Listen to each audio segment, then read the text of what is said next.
Bonjour et bienvenue dans la découverte d'un nouvel exercice disponible dans Roger. Alors c'est un exercice qui est très simple, qui peut se faire en 2 minutes ou plus, ça va dépendre de vos objectifs. Et donc l'avantage c'est il permet vraiment de balayer plein de fonctions cognitives, mais surtout de répondre à plusieurs objectifs. Soit un objectif pour vous, on va pas parler de diagnostic, mais plutôt d'observation comportementale, euh, ou un peu comment fonctionne votre patient, quelle stratégie met en place en fonction des besoins, des objectifs, ou deux, d'un exercice de rééducation, où vous demandez à vos patients de mettre en place différentes stratégies pour réussir leurs objectifs. Alors,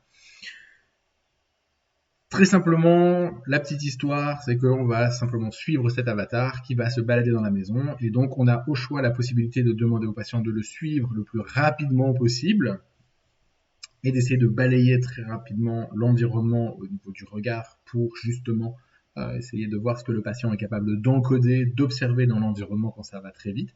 Vous avez la possibilité de lui demander de prendre son temps, et donc, ou alors vous pouvez lui demander aussi déjà en amont de retrouver certains types d'objets. Vous allez voir combien de temps il met, quelle stratégie il met en place pour retrouver ces objets. On y va? Allez, je vais vous montrer directement l'exercice, moi, en temps réel. Ce sera certainement beaucoup plus intéressant.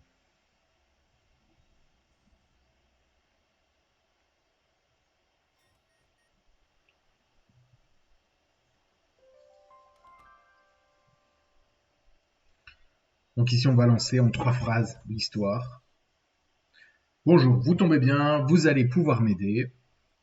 Je dois faire un inventaire des lieux avec vous, ce sera beaucoup plus facile. Suivez-moi et retenez tout ce que vous pouvez, on mettra en commun à la fin.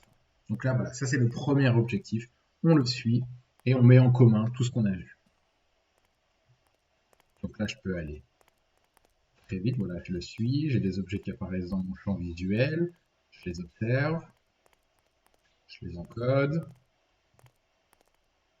Donc, il va y avoir des objets petits, grands, saillants, moins saillants. Ici, je suis simplement les cibles au sol pour pouvoir suivre correctement mon avatar. Très bien, j'arrive dans la chambre, ok. Bien. Voilà, parfait.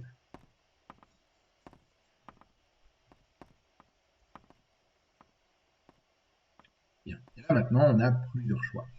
Soit on demande au patient de lister la liste des objets, des pièces, le trajet qu'il a fait, etc. Soit on aide notre patient en disant ce que vous avez vu cet objet, on peut mettre des distracteurs, etc., etc.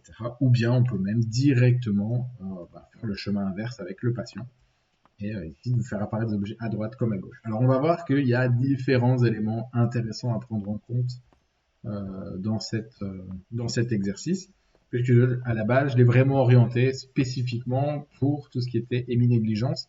Vous allez voir pourquoi, parce qu'il y a beaucoup d'objets qui vont apparaître sur la gauche.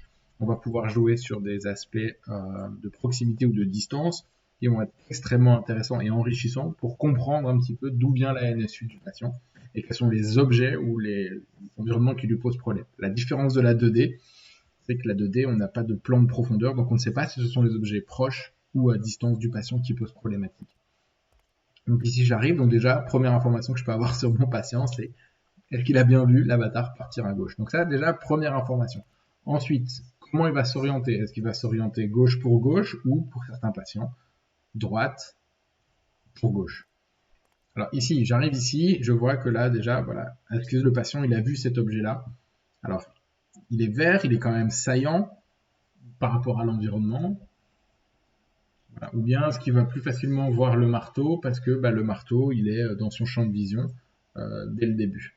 Voilà, ça va faire partie des informations qu'on va voir. Ici, on est sur du dynamique. Donc, si le patient il a le temps, on va pouvoir voir aussi comment il explore de la gauche vers la droite ou de la droite vers la gauche. S'il est capable de prendre toutes les informations ou s'il va trop vite. Ici, là, on a un objet qui est quand même hyper saillant. Donc, voilà, est-ce qu'il le rate? Est-ce qu'il l'encode ou pas? Sachant que tous les objets, là, tels qu'ils sont présents, sont dans leur contexte. C'est-à-dire que le marteau, le pot de peinture dans le garage, c'est pas bizarre. Le bac à linge, la lessive, etc., c'est pas bizarre. Pareil dans la cuisine. Alors là, la cuisine, ça devient beaucoup plus intéressant parce qu'on a plus d'éléments. Déjà, on a cette grande notion de profondeur qui existe, qui va être très enrichissante par rapport aux observations qu'on pourra faire. Et donc ici, est-ce que je suis capable de voir des petits objets comme cela, des tout petits objets à droite, comme par exemple ici, ben voilà, ces billets. Et ici, ce qui va devenir très intéressant, c'est que là, j'ai un tout petit objet. Vraiment, s'il n'est pas perçu, c'est pas trop grave parce qu'il est vraiment tout petit. Je suis même pas sûr que vous l'aviez vu. Et alors ici, c'est là que ça va devenir intéressant. C'est que la valise, elle est quand même fort saillante. Donc déjà, s'il ne l'aperçoit pas, on peut se poser vraiment des questions. On va pouvoir avoir une réponse correcte sur une éventuelle négligence. Là, ici, on a aussi ce portefeuille-là. Alors, il est très saillant dans le sens où il est tout seul sur la table et donc il se voit assez facilement. Et donc, on va voir un peu comment les patients vont réagir au fait, je l'ai vu, je l'ai pas vu, je l'ai vu mais je savais pas que je devais l'encoder, etc., etc. Donc, soit vous leur demandez de les chercher en amont, soit vous demandez ici d'observer et de voir un peu ce qu'ils ont retenu de la façon de faire. Alors, ici, on a ces objets-là à retrouver, ceux-là où je les ai mis exprès un peu dans l'ombre pour, voilà. L'objectif, c'est vraiment essayer de trouver des choses et de voir comment le patient se débrouille. Alors, ici, petite mécanique sympa, c'est que là, j'arrive et c'est là qu'on va voir la différence entre le statique et le dynamique. C'est que ici, l'objet, il est statique, mais moi, je suis dynamique. Donc ici, si le patient a une véritable NSU, il va vous dire, maintenant, là, je n'ai pas vu la trottinette. Et donc, arrivé ici où il se retourne pour chercher le personnage, là, pouf, il peut voir la trottinette, il peut l'encoder.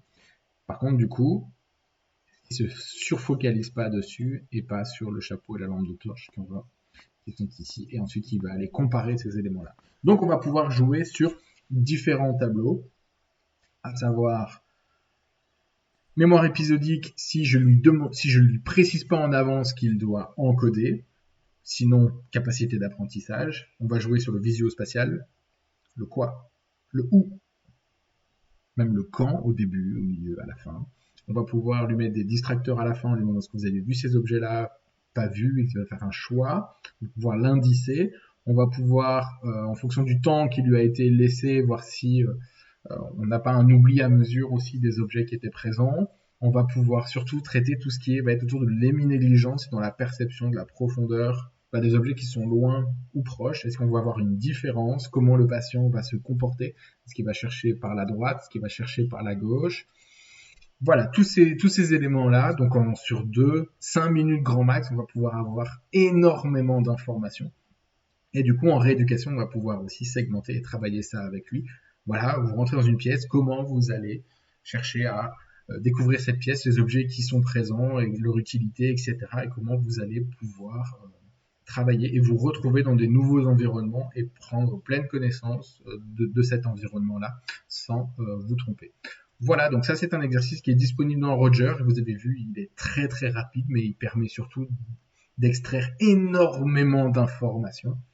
C'est pas un test, il n'est pas en papier crayon, c'est un test une mise en situation écologique. Et c'est ça que prône la neuropsychologie intégrative, c'est qu'à partir de situations concrètes du quotidien, on doit être capable de faire une analyse clinique fine.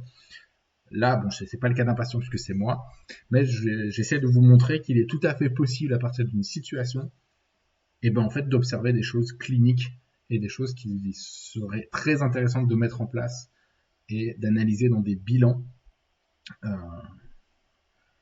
neuropsychologiques, dans des bilans de neuropsychologie intégrative, une situation de la vie quotidienne spécifique à notre patient, dans lequel on va pouvoir extraire des informations sur son fonctionnement cognitif et quelles sont les aptitudes cognitives qui sont encore efficaces et quelles stratégies il peut ou pourrait mettre en place pour être totalement fonctionnel dans sa vie quotidienne. Voilà, bonne journée à tous!